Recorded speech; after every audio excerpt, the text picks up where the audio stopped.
اور ہم نے داؤد اور سلیمان کو علم بخشا، اور انہوں نے کہا کہ اللہ کا شکر ہے جس نے ہمیں اپنے بہت سے مومن بندوں پر فضیلت دی۔ اور سلیمان داؤد کے قائم مقام ہوئے اور کہنے لگے کہ لوگوں، ہمیں اللہ کی طرف سے جانوروں کی بولی سکھائی گئی ہے اور ہر چیز عنایت فرمائی گئی ہے، بے شک یہ اس کا صریح فضل ہے۔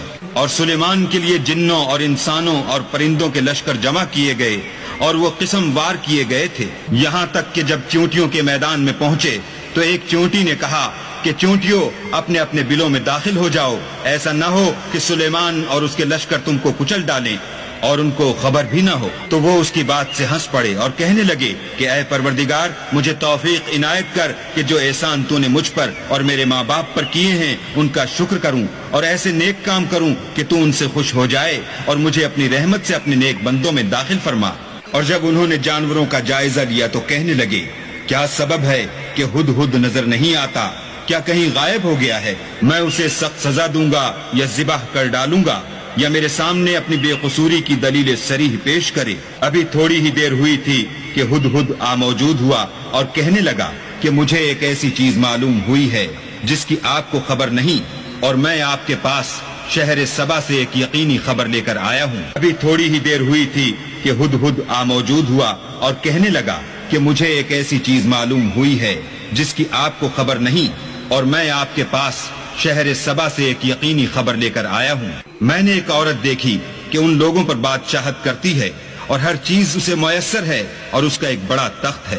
میں نے دیکھا کہ وہ اور اس کی قوم اللہ کو چھوڑ کر آفتاب کو سجدہ کرتے ہیں، اور شیطان نے ان کے اعمال انہیں آراستہ کر دکھائے ہیں اور ان کو رستے سے روک رکھا ہے، بس وہ رستے پر نہیں آتے اور نہیں سمجھتے کہ اللہ کو جو آسمانوں اور زمین میں چھپی ہوئی چیزوں کو ظاہر کر دیتا اور تمہارے پوشیدہ اور ظاہر اعمال کو جانتا ہے، کیوں سجدہ نہ کریں؟ اللہ کے سوا کوئی عبادت کے لائق نہیں، وہی عرش عظیم کا مالک ہے۔ سلیمان نے کہا اچھا ہم دیکھیں گے تو نے سچ کہا ہے یا تو جھوٹا ہے۔ یہ میرا خط لے جا اور اسے ان کی طرف ڈال دے، پھر ان کے پاس سے پھر آ اور دیکھ کہ وہ کیا جواب دیتے ہیں۔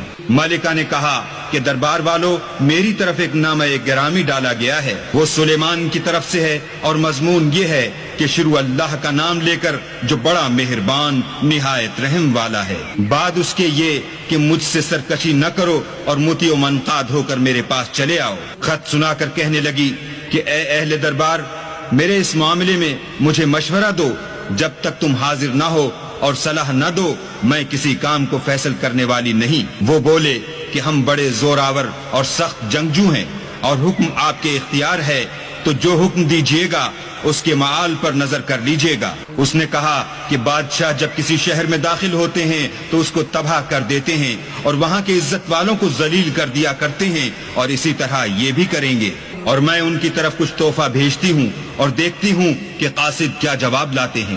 جب قاصد سلیمان کے پاس پہنچا تو سلیمان نے کہا کیا تم مجھے مال سے مدد دینا چاہتے ہو؟ جو کچھ اللہ نے مجھے عطا فرمایا ہے وہ اس سے بہتر ہے جو تمہیں دیا ہے۔ حقیقت یہ ہے کہ اپنے تحفے سے تم ہی خوش ہوتے ہوگے۔ ان کے پاس واپس جاؤ، ہم ان پر ایسے لشکر لے کر حملہ کریں گے جن کے مقابلے کی ان میں طاقت نہ ہوگی، اور ان کو وہاں سے بے عزت کر کے نکال دیں گے اور وہ ذلیل ہوں گے۔ سلیمان نے کہا کہ اے دربار والو، کوئی تم میں ایسا ہے کہ قبل اس کے کہ وہ لوگ فرما بردار ہو کر ہمارے پاس آئیں، ملکہ کا تخت میرے پاس لے آئے؟ جنات میں سے قوی ہیکل جن نے کہا کہ قبل اس کے کہ آپ اپنی جگہ سے اٹھیں میں اس کو آپ کے پاس لا حاضر کرتا ہوں، اور مجھے اس پر قدرت بھی حاصل ہے اور امانت دار بھی ہوں۔ ایک شخص جس کو کتاب الہی کا علم تھا کہنے لگا کہ میں آپ کی آنکھ کے جھپکنے سے پہلے اسے آپ کے پاس حاضر کیے دیتا ہوں۔ جب سلیمان نے تخت کو اپنے پاس رکھا ہوا دیکھا تو کہا کہ یہ میرے پروردگار کا فضل ہے تاکہ مجھے آزمائے کہ میں شکر کرتا ہوں یا کفران نعمت کرتا ہوں، اور جو شکر کرتا ہے تو اپنے ہی فائدے کے لیے شکر کرتا ہے، اور جو ناشکری کرتا ہے تو میرا پروردگار بے پرواہ اور کرم کرنے والا ہے۔ سلیمان نے کہا کہ ملکہ کے امتحان عقل کے لیے اس کے تخت کی صورت بدل دو، دیکھیں کہ وہ سوجھ بوجھ رکھتی ہے یا ان لوگوں میں سے ہے جو سوجھ بوجھ نہیں رکھتے۔ جب وہ آ پہنچی تو پوچھا گیا کہ کیا آپ کا تخت بھی اسی طرح کا ہے؟ اس نے کہا کہ یہ تو گویا ہو بہو وہی ہے، اور ہم کو اس سے پہلے ہی سلیمان کی عظمت و شان کا علم ہو گیا تھا اور ہم فرما بردار ہیں۔ اور وہ جو اللہ کے سوا اور کی پرستش کرتی تھی، سلیمان نے اس کو اس سے منع کیا، اس سے پہلے تو وہ کافروں میں سے تھی۔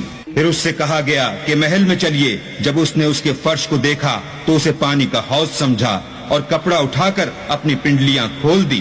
سلیمان نے کہا یہ ایسا محل ہے جس کے نیچے بھی شیشے جڑے ہوئے ہیں. وہ بول اٹھی کہ پروردگار میں اپنے آپ پر ظلم کرتی رہی تھی اور اب میں سلیمان کے ہاتھ پر اللہ رب العالمین پر ایمان لاتی ہوں.